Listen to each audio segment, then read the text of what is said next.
আপনার জন্ম নিবন্ধন অনলাইন আছে কিনা চেক করুন। প্রথমে আপনার ক্রোম ব্রাউজার ওপেন করে সার্চ করুন অনলাইন জন্ম নিবন্ধন যাচাই। এরপর এরকম একটা অপশন দেখা যাবে, সেখানে আপনি আপনার জন্ম নিবন্ধনের 17 অঙ্কের নাম্বারটা ডায়াল করুন।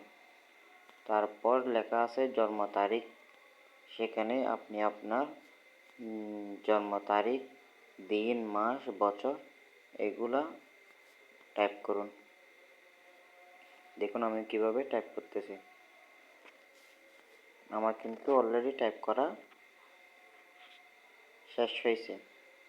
এখন দেখুন এরপরে লেখা আছে জন্ম নিবন্ধন যাচাই, ওখানে ক্লিক করুন। দেখুন আমার ইতিমধ্যে কাজ সম্পন্ন হয়েছে। জন্ম নিবন্ধন নাম্বার এবং বয়স বসানো শেষ। এখন ক্লিক করুন জন্ম নিবন্ধন যাচাই।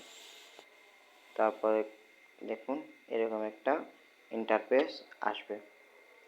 আসার পর আপনাকে যোগ অঙ্কে বসাতে হবে।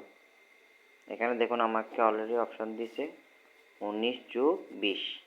আমি সংখ্যাটা যোগ করে বসাইলাম, বসানোর পর চার্জ দিলাম। দেখুন আমি আপনার জন্ম নিবন্ধনটা ইতিমধ্যে অনলাইনে শো করতেছে। তো এভাবে আপনি আপনার জন্ম নিবন্ধন যাচাই করতে পারবেন।